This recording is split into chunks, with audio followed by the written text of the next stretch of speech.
This is the fantasy edition of the Dot, sponsored by Matt Bauer's Auto Group. Not a ton of injuries that should affect the Saints' offense this week other than tight end Juwan Johnson. But the biggest injury question mark is whether Marshawn Lattimore will play or not. We still don't know as we head into Monday night's game. But I think the fact that he might not play or might be limited or might be shaking off the rust, you can probably actually play Mike Evans safely if he's on your team, whereas normally when Mike Evans goes against the Saints, you actually have to think about benching him.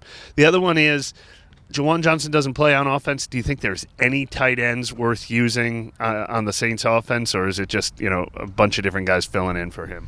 I think it's just a bunch of guys filling in for him. Lucas Kroll will probably be up this week. I don't think that's somebody that you really want to play, and it's just been too inconsistent with Adam Troutman. And Taysom Hill always has extreme upside, but there's major variance there, so he's a really dangerous play. So if you have a better option this week, I would probably veer away from him. And in a more conservative game, too, against a run defense that can be good, that isn't consistently good, though, it's tough to really put Taysom in the game. Yeah, well, and that leads to my next question.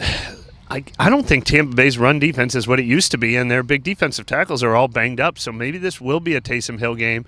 But more importantly, Alvin Kamara. I think people are starting to really worry that their big investment in Alvin Kamara has gone awry, and this isn't a great matchup, and then there's the bye. The one thing I do like about Kamara, though, besides his talent, is if you make it to the fantasy playoffs with him, he's got Atlanta and Cleveland, two really bad run defenses waiting. Do you think there is an Alvin Kamara explosion still to come?